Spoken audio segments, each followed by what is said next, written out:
Ecoar e ressoar são duas palavras importantes para nós entendermos o processo de evangelização hoje a partir de Jesus e nas redes digitais. Afonso Murad, que vai estar conosco, é uma pessoa que transita da teologia para administração, onde ele fez um BA em administração, trabalha muito as questões ecológicas e está metido na comunicação. E o Afonso Murad vai nos ajudar a entrar nessa questão, o que é ecoar a palavra, ressoar os gestos da experiência de Jesus nesse novo contexto das redes digitais.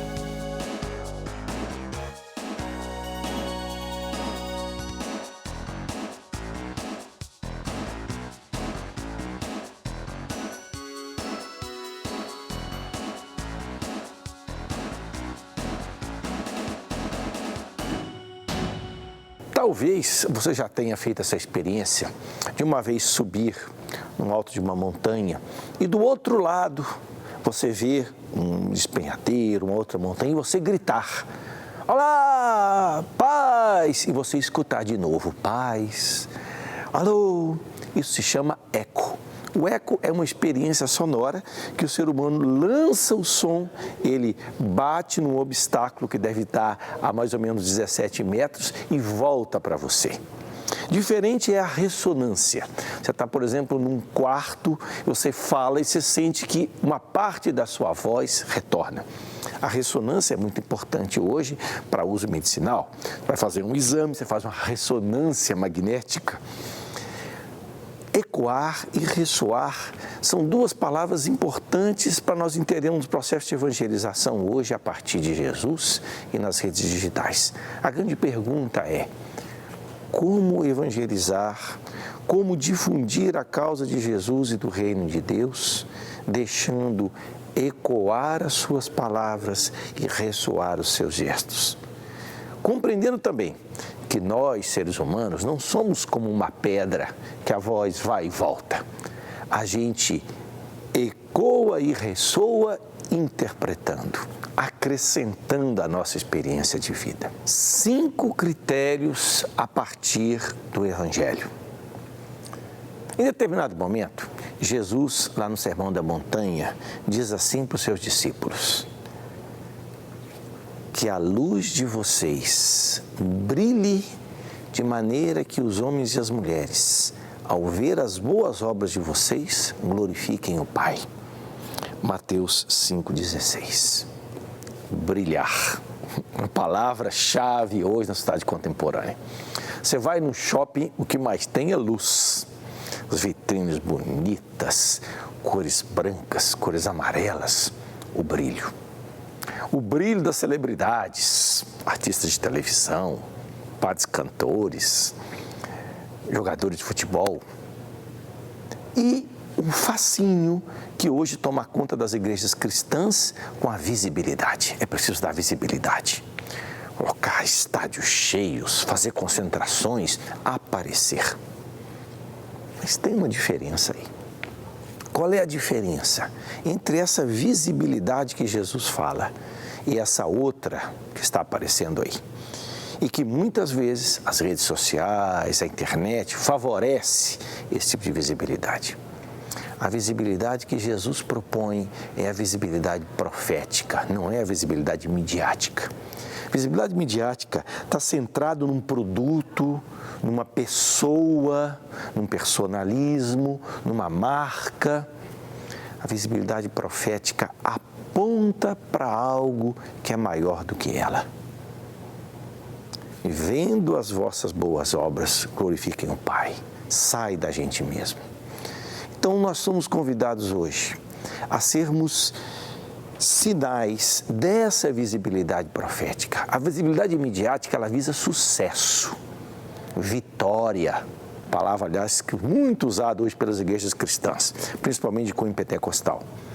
A visibilidade profética comporta conflito, não é todo mundo que vai gostar, mas ela está apontando para algo, para uma esperança, para uma causa, para uma pessoa.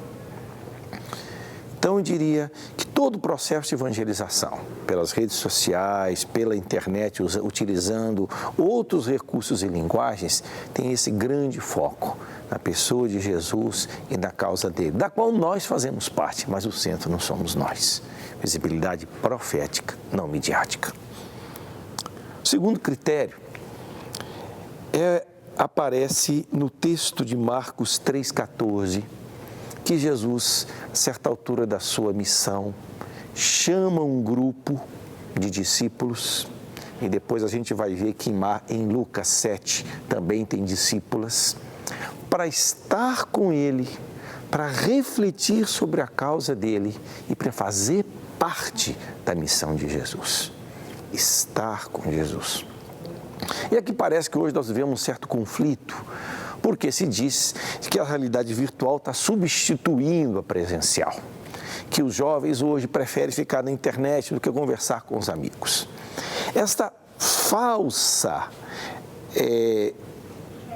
Esse falso conflito pode ser resolvido quando a gente percebe que no processo de evangelização as duas coisas são importantes. Ao mesmo tempo que Jesus fala para a multidão, se posiciona em lugares onde ele possa ser escutado, né? Sobe no alto da montanha, vai na margem do rio, ele chama um grupo para refletir, para criar relacionamento, para viver intensamente a presença com ele. Eu diria que hoje os processos de evangelização e de construir comunidade cristã tem que levar em conta essas três coisas. O uso do espaço virtual, do cyberespaço, que é fundamental do cyberespaço, com tudo que significa redes sociais, blog, internet, YouTube. Por quê? Porque isso sensibiliza pessoas, passa informações, cria um clima favorável. Segundo, os grandes eventos. Os grandes eventos são importantes também. Por quê? Porque eles motivam as pessoas, elas se sentem parte de algo que é maior do que elas, do que a sua própria subjetividade. Essa pertença a algo maior é muito importante. E o terceiro é a constituição de pequenos grupos. Grupos que onde as pessoas olham nos olhos, sentem o cheiro uma das outras, se abraçam, sentem efetivamente uma presença que nenhuma tela consegue substituir. Então, a articulação dessas três dimensões, a experiência intersubjetiva e comunitária, o espaço virtual e os eventos de massa. O próprio Jesus fazia isso, claro que no tempo dele não tinha espaço virtual, mas ele fazia de maneira extraordinária isso. Conseguia se comunicar com a multidão, mas ao mesmo tempo trabalhava com um pequeno grupo dos discípulos e das discípulas. Terceiro critério é aquele que aparece em Mateus 6,1. Jesus diz assim: evitem de serem vistos pelos homens e mulheres. Ele dá um exemplo. Quando você der uma esmola, não faça de uma maneira assim, de um alarde para todo mundo ver. Que a sua mão esquerda não saiba o que faz a direita. Essa dica de Jesus pode parecer tão estranho hoje, onde parece que tudo é público. Você abre lá uma rede social, o Facebook, tem gente que posta um monte de fotos. Parece que a privacidade não existe mais hoje. Tem gente que fala qualquer coisa, qualquer hora. Então, essa dica de Jesus é muito importante. A gente não precisa falar tudo para todo mundo em qualquer hora. Há uma dimensão da nossa intimidade pessoal, do que faz parte da experiência de determinado grupo, do mistério, da intimidade, que tem que ser preservada. O espaço para reflexão e para interiorização. Olha, vou partilhar uma coisa com você. Tem uma coisa que me irrita às vezes. Eu estou numa celebração bonita, forte, e tem alguém tirando foto. Por quê? Porque tem coisas que não precisam ser fotografadas. Tem coisas que não precisam ser filmadas. A gente simplesmente vivencia. Outras é interessante você filmar, gravar, mostrar, mas há algo que não precisa ser publicizado, tornar-se público, porque é da experiência pessoal e comunitária. Então, a frase de Jesus, evitem de ser vistos pelos homens e mulheres, parece em contradição com aquela outra. brilhe a vossa luz. Mas exatamente é nesse equilíbrio entre essas duas dimensões que nós vamos construir seres humanos maduros e um cristianismo maduro. Quarto critério é aquele que aparece lá depois da experiência de Pentecostes. Diz que todo mundo conseguia entender os discípulos, embora viesse das regiões mais diferentes. Atos 2 diz, cada um ouvia falar na sua própria língua.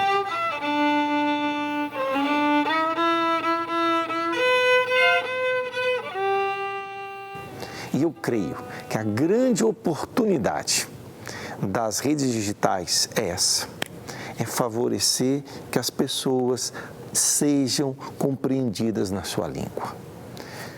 Com as culturas diferentes, as etnias, as faixas etárias. Então, uma linguagem apropriada para a criança que circula na rede para favorecer processo de catequese. Uma linguagem e recursos específicos que toquem mais de perto a juventude, que toquem a terceira idade. Então, essa perspectiva de falar a língua que as pessoas deem conta de entender. E não só isso, dialogar. Eu creio que uma evangelização pela internet, pelas redes digitais, não pode ser uma comunicação só de uma via, é uma comunicação de dupla via.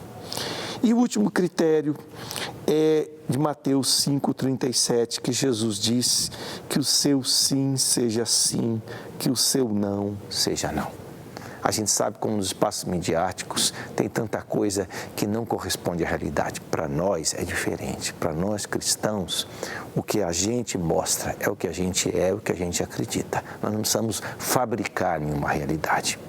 Então, resumindo esses 5 critérios: brilhar a luz de Jesus, articular presença pessoal comunitária com o espaço virtual, saber também se preservar, falar e ouvir na própria língua das pessoas e que o nosso sim seja sim. Converse agora com seus amigos, seus companheiros e companheiras sobre 2 questões. Como esses 5 critérios iluminam a sua prática como ser humano, cristão, no uso das redes sociais e da internet? Segunda questão, que outros critérios você percebe a partir do Evangelho que iluminam a sua prática, seja como um membro da rede virtual, seja como um evangelizador?